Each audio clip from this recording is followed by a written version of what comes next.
Boa noite, pessoal. Hoje nós vamos fazer uma live com a doutora Rosângela da World Animal Protection. Só estou esperando ela entrar para a gente convidá-la, tá bom? Oi, Sandrinha, tudo bem? Só um minutinho.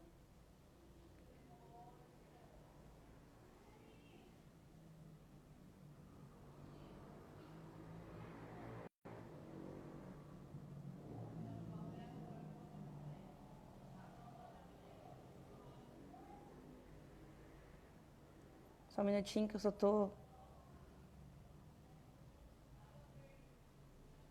tô conversando aqui com a palestrante para ela entrar. Um minutinho, pessoal. A Rô já está entrando.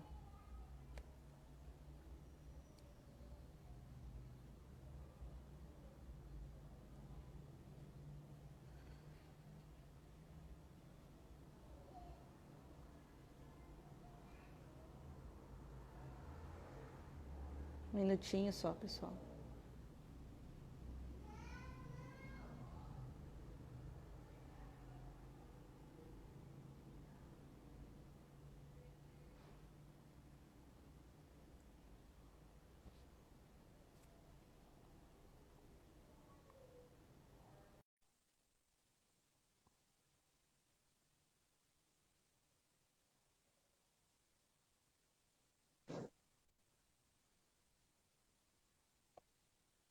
Oi, oi. Rô, tá me vendo? Tudo bom? Boa noite. Desculpa Bem, o tudo pequeno bem? atraso. Tudo bem. Imagina. Tá, nós não estamos conseguindo te ver. Espera um pouquinho. Eu tô me vendo aqui no vídeo. Não sei se você tem que aceitar alguma solicitação minha de vídeo. Não, acho que a internet acho que tá fraca, mas assim, eu tô te ouvindo bem. Pessoal, vocês estão Eu, ouvindo a Rosângela? eu tô me vendo aqui. Como é que será que eu faço? É que tá uma bolinha girando, acredito que seja a conexão de internet, né? Pessoal, vocês estão vendo ela ou não?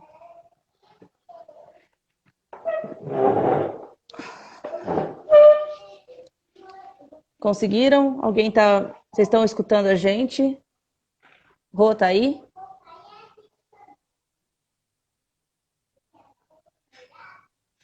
Não estão ouvindo? Nem vendo?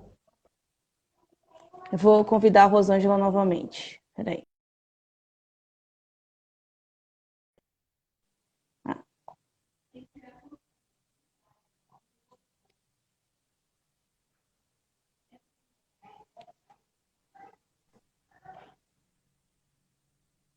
Alô? oi, Rô, deu certo agora? Tudo bem? Tudo Tudo bem. ótimo. Tudo bem, pessoal? Oficialmente, boa tarde a todos. Queria agradecer de antemão a doutora Rosângela Ribeiro Gebara, gerente de projetos veterinários, programas veterinários pela World Animal Protection, que gentilmente aceitou o nosso convite para fazer essa live de uma situação que a gente tem falado nos últimos 2 meses, praticamente, que é sobre o Covid-19. Nós vamos falar sobre o impacto deles nos animais de estimação. Rô, me ouviu? Sim, sim. Tá. Ouvi. Na verdade, pode continuar, desculpa.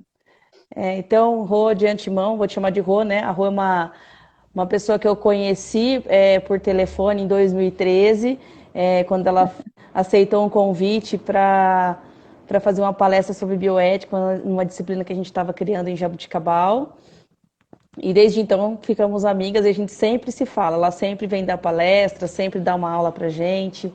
Rô, muito obrigada pelo aceite e por ter disponibilizado esse tempinho para falar com a gente, que eu sei que você está super corrida, né? Mas te agradeço imensamente. Bom, obrigada pelo convite. É a primeira live que eu estou fazendo para falar sobre esse assunto. Eu já estou falando de Covid e pesquisando dessa relação Covid-19 com os animais já faz praticamente um mês. Primeiro eu queria me apresentar, né? Eu sou médica veterinária, eu sou gerente de programas veterinários de uma ONG internacional, que é a World Animal Protection. A gente trabalha há mais de 30 anos com as questões relacionadas ao bem-estar de diversas espécies animais, não só de cães e gatos, mas o departamento que eu trabalho é exclusivamente para trabalhar com o manejo de populações de cães e gatos nas cidades, principalmente com esses animais abandonados.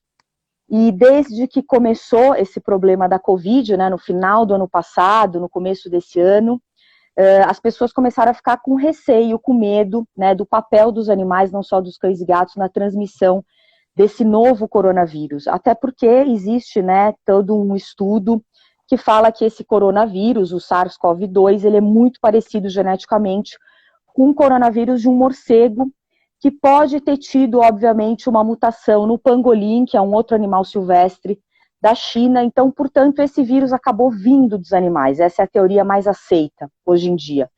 Por ter vindo de animais, isso é muito comum, né, acontecer todas essas mutações e esses vírus acabarem transmitindo aos seres humanos e causando todos esses problemas. A gente já viu isso com a SARS em 2002, com a MERS em 2009, mas começou-se essa preocupação em relação do papel dos animais nessa transmissão. Eu não sei se vocês estão lembrados, mas em fevereiro foi noticiado um primeiro caso de um cão positivo para coronavírus em Hong Kong, né? O Departamento de Agricultura de Hong Kong acabou dando essa informação de um Lulu da Pomerânia, que era contactante de uma pessoa que estava infectada com a Covid, e ele apresentou... Oi. Pessoal, parece que a Sandrinha Mastrocin, que disse que travou. Vocês não estão ouvindo a gente?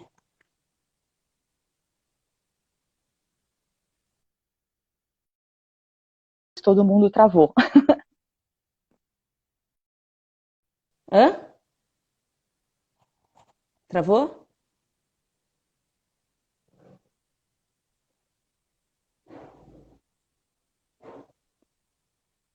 Rô, vou te chamar de novo, tá? Tá. Você quer que eu mude para o computador? Eu tô no celular pela internet. Não tem problema. Só tem o som dela. Ah, tá. O meu vocês não estão ouvindo? Não, tem seu som, então pode ir. O meu não tem problema. Rô? Alô? Oi, estão me ouvindo? Pode continuar, mas vocês estão ouvindo ela, né? Acho que a internet tá bugando um pouco. Vocês estão ouvindo ela, certo? Deixa eu ver se alguém responde a gente aqui. Pode continuar, Rô. Bom, voltando àquele caso de fevereiro, né, desse ano, mais especificamente 28 de fevereiro, foi publicado o primeiro caso de um cão positivo para a Covid. Todo mundo noticiou, o mundo inteiro noticiou isso, e na verdade a repercussão dessa notícia foi muito ruim. Foi um caso muito isolado de um cão que era contactante de uma pessoa com Covid, e ele testou fracamente positivo, né, para coronavírus. Esse cão, ele foi colocado em quarentena, era um Lulu da Pomerânia com 17 anos, foram feitos vários exames seriados, sendo que o último exame dele testou negativo. Quando ele voltou para a residência dele, ele faleceu por outros motivos, né, provavelmente por estresse, ele tinha uma cardiopatia de base, então foi muito triste esse caso, porque ele foi retirado também da dona e foi levado para a quarentena.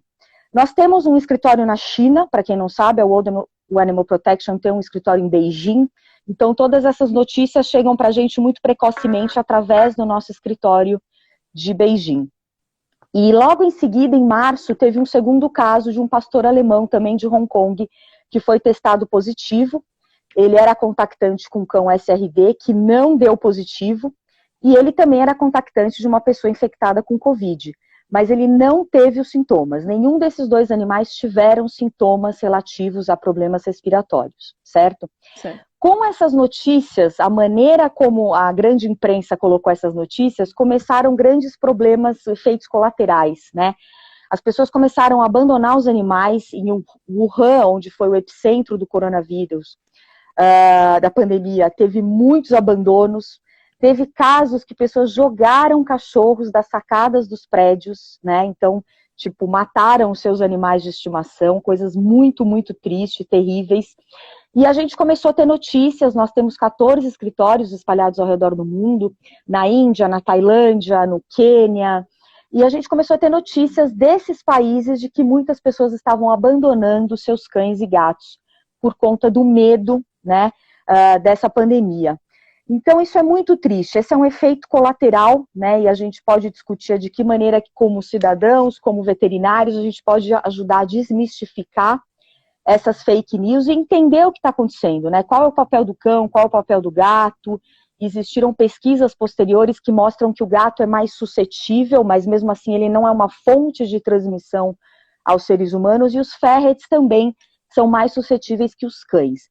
Mas é muito importante deixar claro, agora para terminar essa primeira parte da minha fala, não existem evidências nenhuma de que cães, gatos e ferrets ou qualquer outra espécie possa transmitir o coronavírus, o novo coronavírus, aos seres humanos. Tá? Os casos que aconteceram foram casos muito isolados, foram casos experimentais, onde esses animais acabaram se infectando, né, com o SARS-CoV-2, tiveram alguma replicação dentro do organismo deles, no caso dos gatos, mas não foram capazes de transmitir para outros animais e para seres humanos. Bom, agora eu abro se alguém tiver alguma pergunta específica dessa primeira parte. Tá, eu queria te fazer uma pergunta. Quando o coronavírus começou a surgir e como eu posso te dizer, as dúvidas por causa desses animais começaram a surgir, pânico, no Brasil eu não sei como ficou esse lado dos animais, mas eles falam que veio de o coronavírus veio de um animal. Então, porque eles poderiam ter comido esse animal e ter manifestado. É isso? Na verdade, o que a Organização Mundial de Saúde divulgou é que esse vírus, o SARS-CoV-2, ele pode ter vindo de uma mutação de um coronavírus específico de uma espécie de morcego que chama morcego ferradura. Esse morcego, ele pode ter entrado em contato com o pangolim, que é um outro animal silvestre.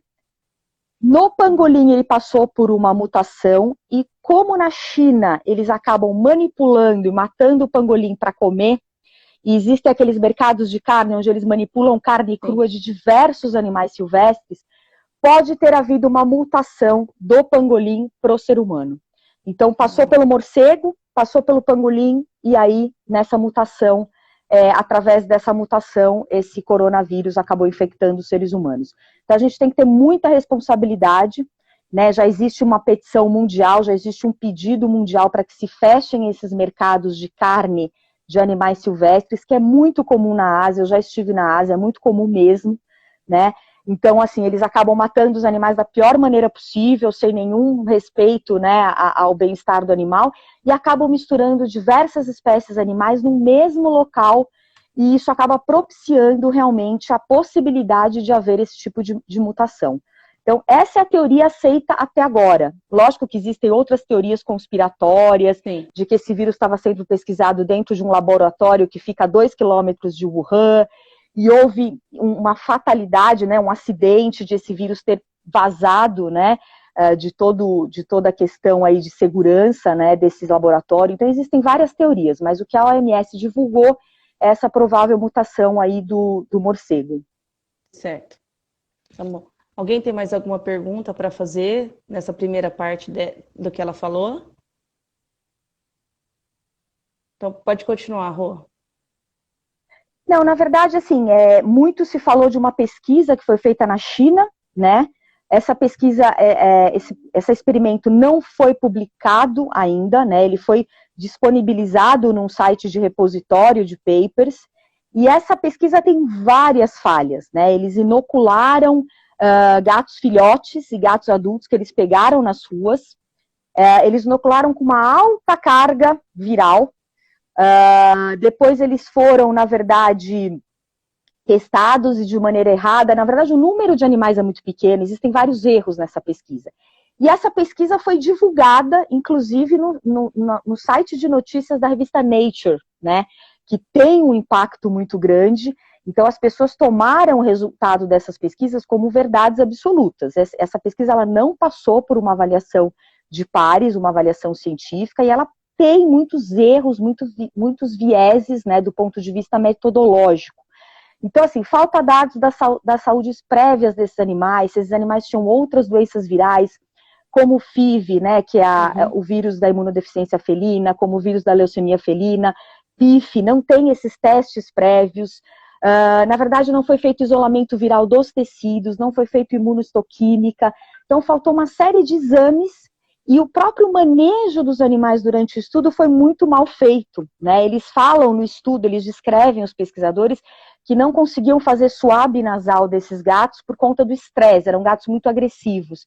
Imagina a condição que esses animais foram mantidos no laboratório, um alto grau de estresse, né, que isso atrapalha, a gente sabe que libera Sim. cortisol e atrapalha todo o protocolo experimental. Teve um outro caso também que chamou bastante atenção, que foi o caso do zoológico do Bronx, em Nova York, né, onde a gente teve um caso de um grande felino, de um tigre, que foi positivo, e mais 2 animais positivos que tiveram contato com um tratador que teve a Covid-19. Esses animais eles tiveram uma sintomatologia leve respiratória, tosse, um pouquinho de falta de ar, mas isso foi autolimitante, tá? Então eles não desenvolveram e também todos os exames posteriores a isso não demonstraram que eles replicaram o vírus e transmitiram o vírus a outros animais. Então é muito importante a gente dizer que a gente tem esses casos isolados, né? Que o felino ele pode ser mais suscetível ao novo coronavírus, mas que ainda não há nenhuma comprovação de que esses animais passem aos seres humanos. Isso. Agora, a gente tem outros problemas. Só falando das pesquisas, a gente sabe que hoje, até para a gente fazer cursos, a gente tem que passar por comitê de ética, não é tão fácil passar uma pesquisa hoje pelo comitê de ética, tem que ter uma burocracia super grande, que eu concordo também, não estou falando que eu não concordo. Aí a gente faz uma pesquisa dessa, num momento que a gente está super estressado, está todo mundo apreensivo, e coloca esses animais e dá uma carga viral super alta para eles, pega animais de rua, que a gente sabe que animal de rua, eles são mais ariscos, né? E a Nature publica. Sim.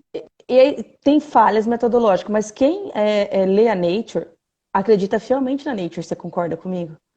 Porque Nature é Nature, né? Quem não quer publicar um trabalho na Nature, né? Quem da área da pesquisa, né? Então, sim, exatamente. E aí vem essas pessoas que leem, né? Eles vão matar os animais, vão jogar, vão abandonar, vão queimar, vão fazer o que for, exterminar os animais de uma maneira bem expressiva. No Brasil eu não sei como está isso, mas como que a gente pode trabalhar numa revista de impacto tão alto e tão famosa como a Nature, publicando, como é que a gente faz para desmistificar? Fica um pouco difícil. Quais as implicações legais que a gente pode ter no caso de abandono? Cada país tem os seus critérios, né, de legislação, mas no caso do Brasil, como que ficaria? Na verdade, quando começaram todas essas notícias de uma maneira irresponsável, né, muitas vezes a pessoa pega uma informação correta, só que o lead da notícia, o título da notícia é um título sensacionalista, e a maioria das pessoas, a gente sabe através de pesquisas, que elas não leem a notícia inteira, né? Elas não clicam no link, elas simplesmente leem um post do Facebook, o que está escrito naquele desenho, né, naquela foto, elas leem o título e aquilo causa realmente uma comoção muito grande. O que a gente fez foi entrar em contato com a Organização Pan-Americana de Saúde, a organização que eu trabalho, a Proteção Animal Mundial, né, o World Animal Protection, a gente fez um documento em conjunto, tá, um posicionamento oficial das duas organizações, da Organização Pan-Americana de Saúde e a nossa organização. A gente distribuiu isso amplamente pelas mídias sociais, pela internet. As associações veterinárias, as comissões, né, os conselhos regionais e federais de medicina veterinária também estão publicando a respeito. Então, o Conselho Federal aqui no Brasil ele foi muito rápido, já se posicionou e já publicou. As grandes associações de saúde, a OIE, que é a Organização Mundial de Saúde Animal, a OMS, de Saúde Humana, a UASAVA, né, que é a Organização Mundial de Clínicos de Pequenos Animais, também publicaram os seus posicionamentos oficiais, os seus statements. Então é muito importante a gente divulgar essa informação. No Brasil, a gente tem alguns indícios que aumentaram mais de 800% os casos de abandono. Existem algumas matérias na televisão e nos jornais que a gente vê em Salvador, eles estimaram 870% de aumento no número de abandono.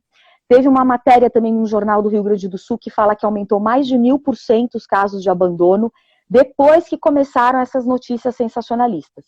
Então, eu acho que o veterinário tem um papel muito importante. Primeiro, orientando o tutor, orientando o proprietário do animal, colocando na sua clínica, ou se tem mídias sociais, colocando a informação correta, tentando acalmar as pessoas.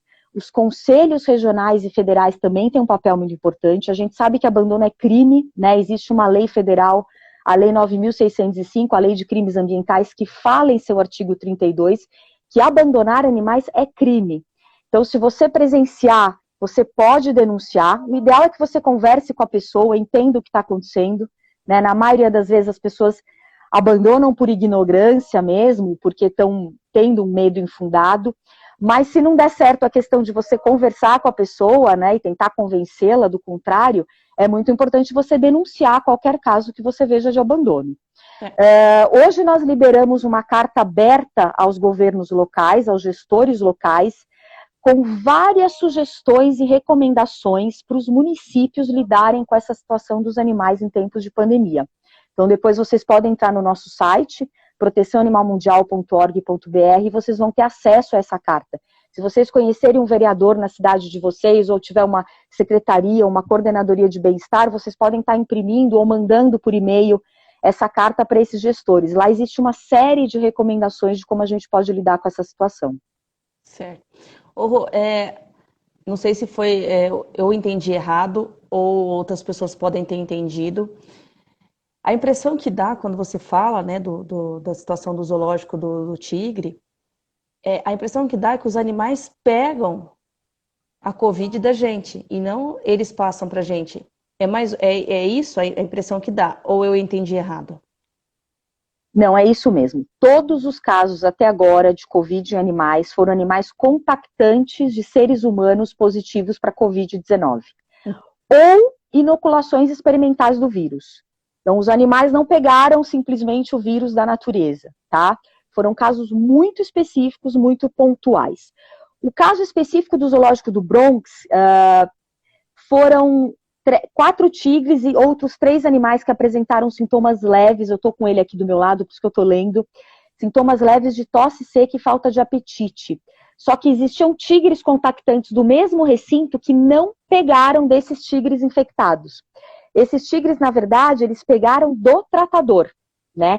Então, foi mais um caso de transmissão humano-animal. Então, até o momento, nós estamos transmitindo para eles, então.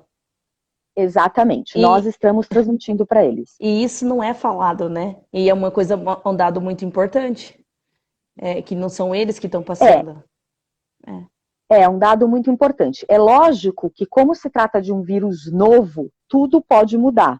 Tanto que a gente tem que ter a responsabilidade de sempre colocar nas nossas comunicações para as pessoas se atualizarem nos sites, né, nos sites de referência, no site da OMS, no site da OIE, no site do CDC dos Estados Unidos, porque isso pode mudar dia a dia. Eu não estou dizendo que nunca os animais podem transmitir para os seres humanos. O que eu disse é que até o momento não há nenhuma evidência científica de transmissão de animais para seres humanos. As evidências que a gente tem é de transmissão humano-animal. Mas, obviamente, a gente tem que ter cautela, né? Logicamente, existem outras pesquisas rolando em vários países, né? Na França, nos Estados Unidos, aqui no Brasil, o Laboratório Texa, em Minas Gerais, ele está fazendo exames de PCR em tempo real em vários animais que estão apresentando sintomatologia compatível. Até agora eles não tiveram nenhum caso positivo. São animais domiciliados, animais de tutores, tanto animais contactantes, né, de pessoas que tiveram a Covid, como animais de não contactantes. E até o momento eles não tiveram nenhuma amostra positiva, tá, até o dia de hoje. Mas a gente tem que ter muita cautela, né? Essas zoonoses, elas são antropozoonoses, elas podem passar de humanos para animais, de animais para humanos, e a gente tem que estar avaliando isso semana a semana, as novas informações. Mas a gente fica tranquilo de saber que tantos casos mundiais de Covid hoje, né, milhares e milhares de casos, a gente tem pouquíssimos e bem pontuais casos de animais positivos para Covid. Rô, tá tendo morte desses animais também, além do abandono? Olha, algumas a gente acaba não tendo todas as informações, a gente não tem os dados oficiais, né? Mas os dados oficiais que eu tive de Wuhan, existem fotos, inclusive, dos moradores logo no princípio da pandemia. A gente viu algumas fotos em notícias chinesas de moradores jogando esses animais da sacada. Então, assim, fotos horríveis. A gente sabe que está tendo muitos casos de abandono e provavelmente deve estar tendo casos de pessoas que matam seus animais, né? É que para muitas vezes esses casos mais graves a gente não consegue documentar. Sim. A gente não consegue. Eu não sei se alguém aqui que está assistindo a live tem algum caso, né? Tem a notícia de algum caso que foi noticiado, que foi denunciado de pessoas que mataram. Existem muitas mortes, a violência para os animais sempre existiu, então fica difícil a gente dizer também que aquela pessoa está matando naquele momento por causa do medo da Covid. Agora, a gente sabe com certeza que o aumento do abandono, ele aumentou consideravelmente em todos os continentes, em todas as partes do mundo, tá? Nos Estados Unidos, na Europa, na África, na Ásia, na Oceania e na América do Sul, na América Latina. A gente está trabalhando com um grupo de pessoas que atuam no Chile, né? E a gente escreveu uma carta em parceria também com a Juliana, do Projeto Cão Comunitário aqui no Brasil, e a gente está vendo que... Pessoal, só um minutinho que cortou. Rô, tá aí? Tô aqui. Ah, tá. Você poderia repetir? Da carta? Não, que a gente está tendo esses casos de abandono. A gente escreveu uma carta, a mesma carta aberta que a gente está disponibilizando no Brasil. A gente escreveu também em parceria, na verdade, quem começou a escrever essa carta foram essas duas organizações chilenas, e eles mandaram para várias instituições e órgãos governamentais do Chile para dizer uma série de coisas, né? É importante os municípios se organizarem para tentar, primeiro, conseguir apoio, formar coalizões, conseguir donativos, distribuir ração, dar passes livres para os protetores continuarem alimentando os animais nas ruas. Existem muitos países que a quarentena, a restrição, né, o isolamento social, ele está muito mais rígido que no Brasil. Só para vocês terem uma ideia, na Ásia e no Chile também, para você sair à rua, você tem que ter um passe. Esse passe é um passe por casa, pode sair uma pessoa da casa de cada vez. Então, assim, na Índia, eu vi algumas áreas da Índia, no norte da Índia e no Nepal, se a pessoa sair na rua de moto ou a pé, os policiais vêm e batem na pessoa. Tá? Então tem lugares que estão muito mais restritos. Esses locais, os animais estão sofrendo mais, porque os protetores que costumavam alimentar esses animais na rua, muitas vezes não estão conseguindo sair, não estão conseguindo alimentar. Então a nossa orientação para os municípios é organizar passes específicos para protetores que alimentam animais nas ruas. Praças e locais que estão fechados por conta da quarentena, esses protetores eles têm que ter acesso a entrar dentro desses parques. Por exemplo, no município de São Paulo, a gente sabe que tem gatos no Parque da Aclimação, no Parque Ibirapuera, e esses parques estão fechados. Obviamente, o município de São Paulo liberou a entrada desses protetores para alimentar os animais dentro do parque. Mas a gente sabe que tem municípios que não fizeram isso. É muito importante orientar os tutores, né, orientar os veterinários, fazer com que as pessoas, na verdade, passeiem menos com os seus animais e se passearem, tomarem todos os cuidados, né? Lavar a patinha quando voltar do passeio, fazer passeios muito rápidos, tentar evitar contatos dos cães com outros cães, tentar você evitar de contato com outras pessoas, ajudar pessoas que estão doentes, né? Isso aconteceu, vocês viram nas notícias na Espanha e na Itália, pessoas que ficaram doentes, moram sozinhas, foram internadas, foram para um hospital e largaram seus animais sozinhos dentro de casa. Então precisa formar uma liga, né, uma coalizão de pessoas solidárias para cuidar dos animais das pessoas que estão internadas no hospital. Né? É muito importante isso, a gente precisa se ajudar, formar coalizões e a prefeitura, né, os municípios, eles têm a obrigação de manejar e gerenciar essa ajuda dentro das suas cidades. Rô, nós estamos falando muito da prefeitura, do governo, do estado, mas e essas pessoas que têm clínicas veterinárias e têm o banho e tosa? Você acabou de falar assim, ó, se sair com um animal, lavar a patinha e tal. Esses estabelecimentos estão funcionando, né? E aí, o que eu vejo? Se uma pessoa, esses estabelecimentos estão funcionando, pode ser que entre uma pessoa com com Covid e não saiba, e aí esse animal se manifeste, né, com isso, a possibilidade também de abandono desse animal depois é muito grande, né? Na verdade, eu não sei como é que funcionam os outros estados, mas no estado de São Paulo, as clínicas veterinárias, elas foram, na verdade, designadas como é que a gente pode dizer, um serviço essencial. Os banho e tosas, não.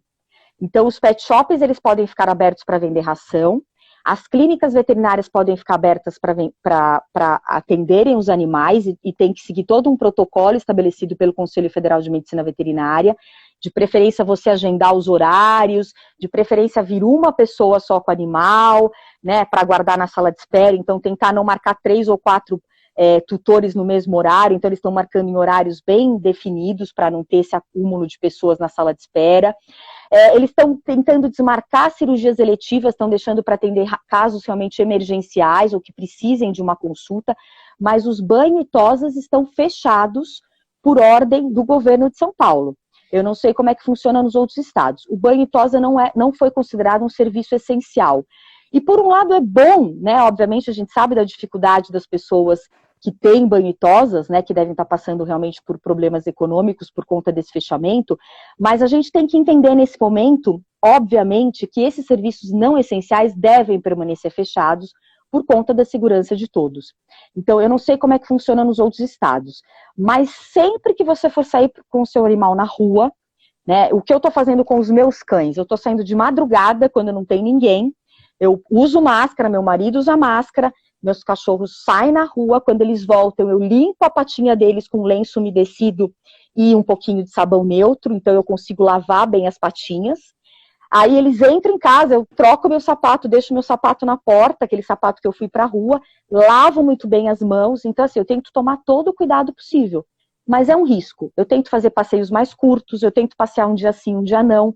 Então é isso que a gente vem recomendando para as pessoas. Aqueles cães que não fazem xixi dentro de casa de maneira nenhuma, que é essencial sair, você tem que sair. Se você mora numa casa grande, que não tem necessidade, tem quintal, jardim, o cão não tem necessidade de sair, é melhor que você não saia com o seu cão, que não leve no banho e tosa, né, que não é um serviço essencial, você só vai levar no veterinário realmente se for essencial, se o seu animal estiver doente, está precisando fazer as vacinas, também as vacinas a gente não pode deixar vencê-las. Mas essa é a orientação do Conselho Federal de Medicina Veterinária. Ô, Rô, tem uma pergunta aqui, tem outras, eu vou falar dessa, depois eu volto na outra. Existe tratamento para Covid em animais? Não, porque os animais não desenvolvem a doença, tá? Os casos que a gente teve foram casos muito autolimitantes, os animais tiveram uma sintomatologia muito branda e eles pararam de ter essa sintomatologia, não desenvolveram a doença em si e foram feitos testes sorológicos nesses animais, foram feitos testes PCR para identificar o vírus e provavelmente esse vírus que foi encontrado dentro do corpo desses animais foram vírus que eles foram transmitidos por seus contactantes, né? Então, como os animais não têm a doença Covid-19, não existe um tratamento para essa doença, já que ela não existe. Certo. Amanda, acho que ela é do Ceará, ela disse que os pet shops lá estão funcionando. Acho que é isso que eu entendi aqui. Você consegue ver as perguntas, Rô, aí? Eu tô vendo aqui embaixo. Na verdade, assim, é um pouco complicado isso, né? A gente entende esse momento muito difícil que as pessoas estão passando, os donos de comércio, os donos de banho e tosa, os donos de loja, os donos de restaurante, a gente sabe que é um problema muito grande, né, que vai vir uma segunda onda de crise, aí uma crise social, econômica muito grande, que também vai impactar a vida das pessoas e a vida dos animais, mas eu acho importante a gente entender que nesse momento, realmente, os serviços essenciais deveriam estar fechados. Como isso é uma decisão estadual, ou muitas vezes até municipal, tem estados que o governador não colocou na lista, né, de estabelecimentos essenciais ou não essenciais a questão do banho e tosa. Então, pode ser que não. No Ceará tenham colocado como um serviço essencial, né, junto com a clínica veterinária. Mas mesmo assim, a gente recomenda não leve o seu animal para o banho e tosa, a menos que for muito necessário, tá? Um animal que está realmente com uma dermatite, uma dermatopatia, que precisa fazer uma tosa, uma coisa extremamente necessária, que você não consiga fazer na sua residência. Mas, obviamente, tomando todos aqueles cuidados que a gente falou na ida ao pet shop, na volta do pet shop e, se possível, evitar ao máximo não ir no pet shop. Amanda, Tá você bom? estava falando aqui da carta, né, para poder alimentar os animais na rua. É, Amanda, falando que no Ceará pararam de alimentar os animais. Poderia pegar essa carta da World Animal Protection e levar até algum vereador, algum prefeito, alguma secretaria, né, Rô? Ou algum departamento de Sim, zoonose, para poder auxiliar, já que para é uma fortalecer. carta aberta, né, aí no site de vocês. Sim. Especificamente em Fortaleza, a gente conseguiu doar 5,5 toneladas de ração para uma coalizão de ONG chamada Patas Unidas. Eles distribuíram essas 5 toneladas para 14 ONGs e protetores independentes que alimentam cães comunitários, cães e gatos de rua em Fortaleza. A gente distribuiu para o GABA também, que é um grupo de estudantes de medicina veterinária que alimentam os animais do campus, né, da UEC, da Universidade Estadual do Ceará. Então, eles fazem um trabalho maravilhoso, castram esses animais, cuidam desses animais comunitários. Então, para Fortaleza, especificamente, a gente conseguiu ajudar.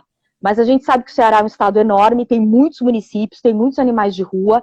Então, se você é do Ceará e você puder espalhar essa ideia da carta para todo mundo que você conheça, vereadores, para as coordenadorias de bem-estar, para os grupos de proteção, é uma forma de a gente conseguir fazer pressão para que os governos façam alguma coisa. Obviamente, existe um problema orçamentário, né? E na carta a gente escreve muito bem que eles precisam ter a possibilidade de uma compra de emergência, né? A gente sabe que as compras dentro de um órgão do governo ela é bastante truncada, bastante difícil, mas nesse caso de pandemia tem que ser uma compra emergencial.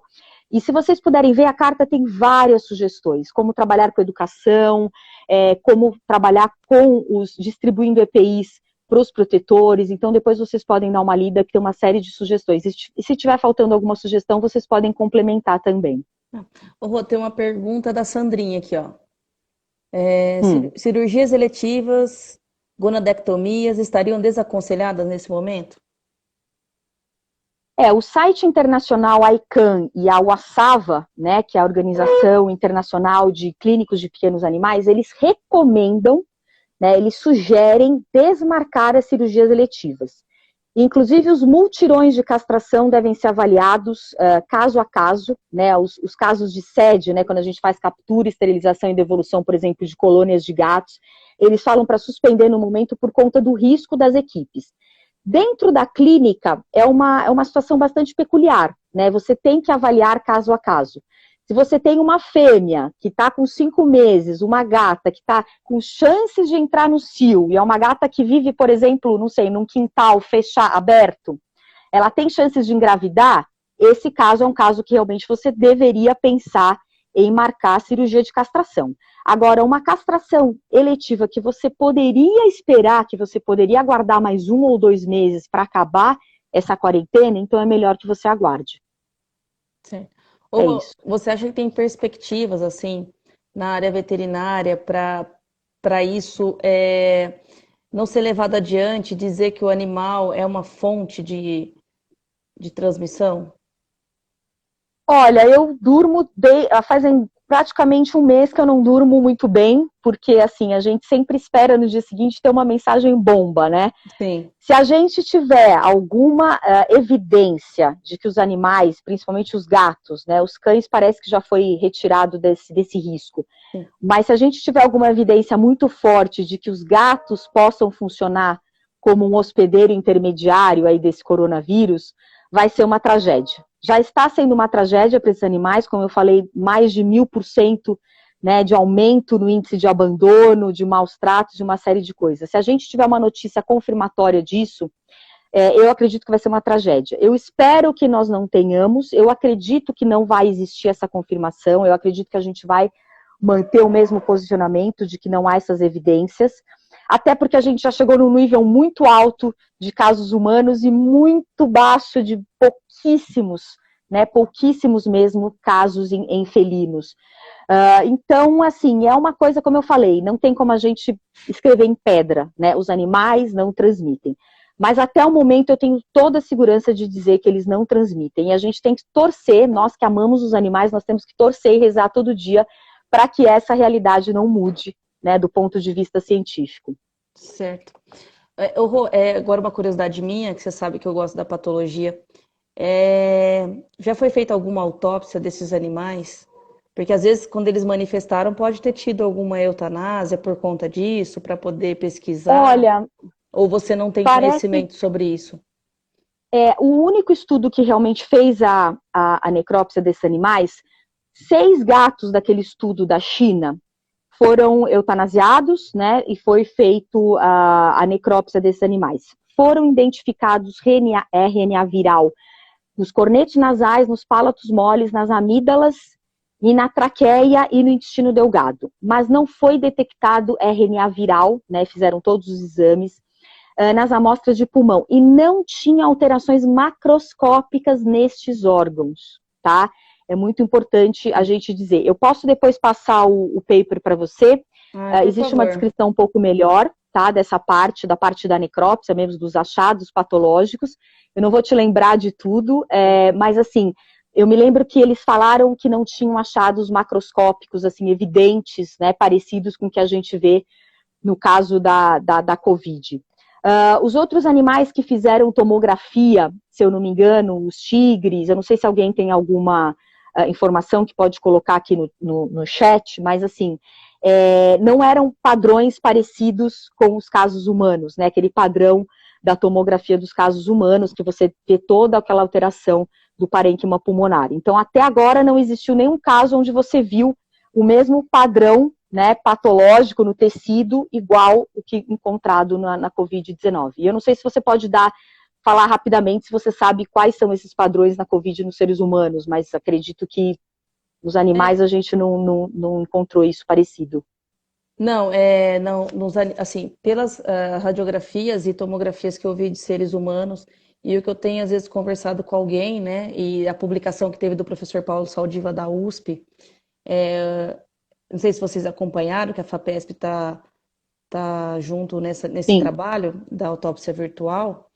Eu vi o professor Paulo Saldiva falando que teve muita lesão muscular, né, em pessoas, por isso que muitas pessoas relatam aquela dor muscular que eu vi na pesquisa, e aquele aspecto de vidro fosco, né, na tomografia que aparece. Sim. E nos animais eu não tive acesso a essa tomografia do tigre. Então, mas acredito, pelo que você está falando, ele não tem o mesmo padrão, porque começa a fibrosar o Não. pulmão do humano, né? E aí você começa a ter aquela perda de saturação, de oxigenação.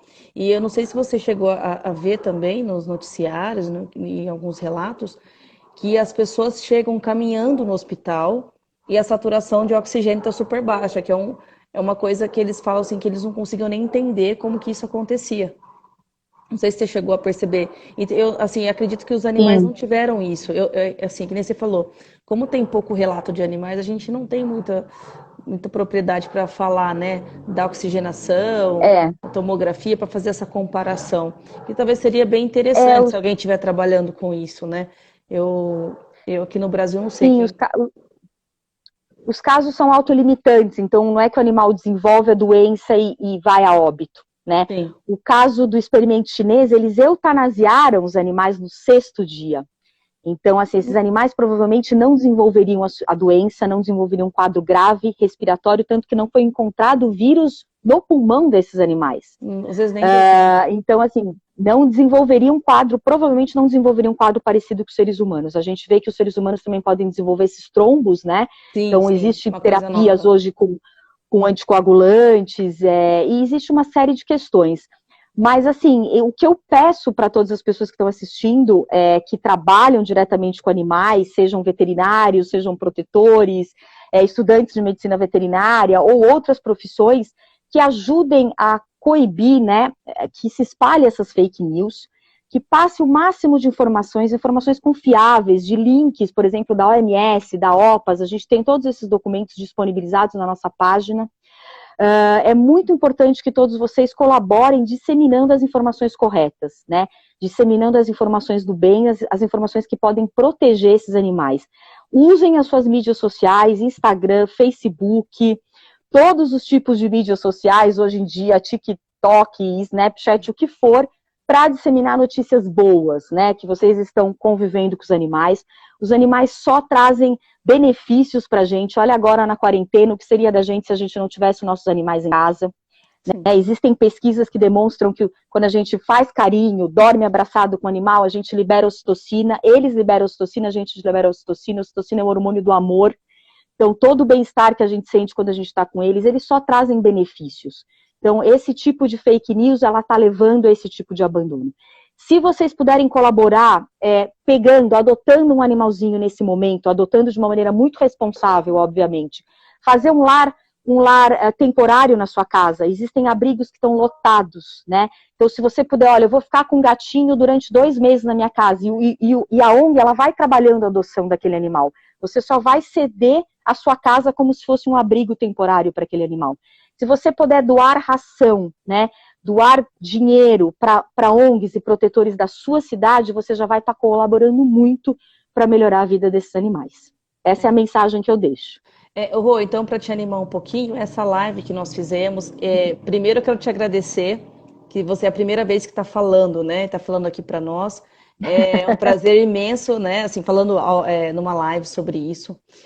Então, sim. nós vamos disponibilizar essa live no YouTube. Então, vai ficar permanente. Eu vou passar o link para vocês depois. Amanhã a gente já disponibiliza e eu passo o link para as pessoas irem poder divulgando, porque às vezes o pessoal tá tendo tanta live, né? Tanta live que às vezes o pessoal fica meio disperso, entra, sai, e pelo menos o vídeo a pessoa vai assistindo conforme ela vai podendo, tem um tempo, e sempre vai estar ali o vídeo. Então, uma coisa bem bacana, eu te passo o vídeo também depois, e além do link também, tá?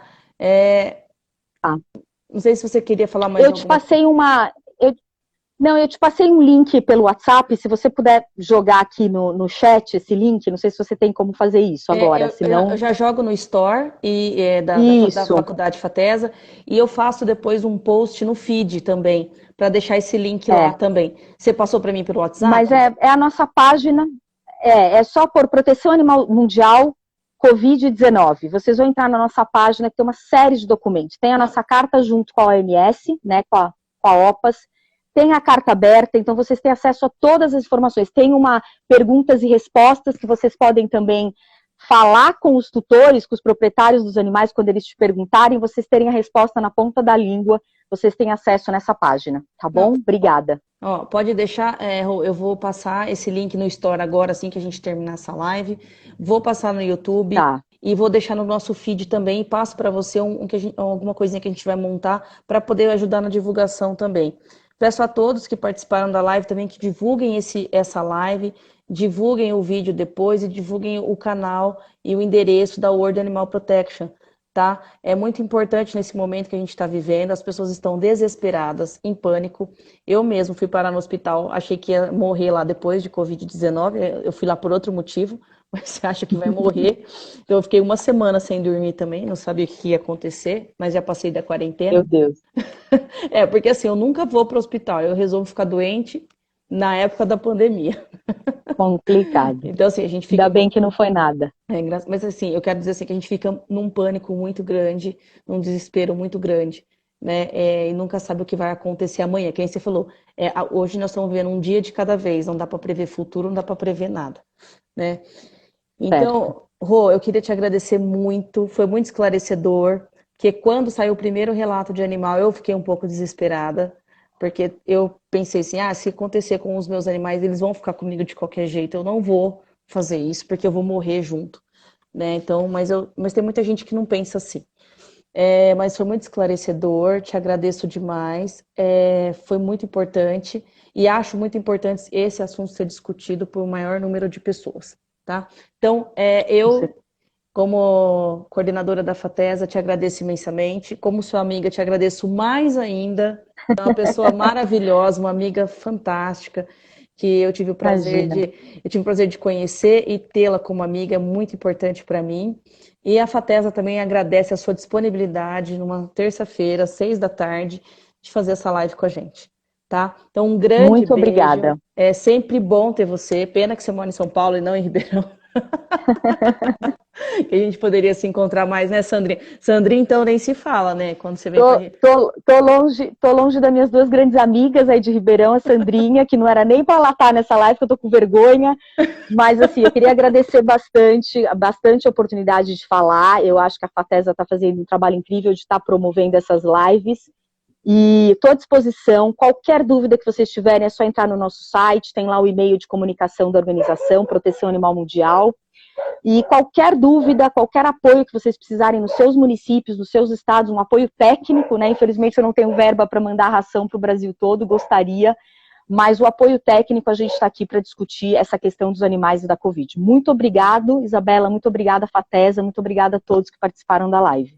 Rô, brigadão, viu? Precisando, estamos aí.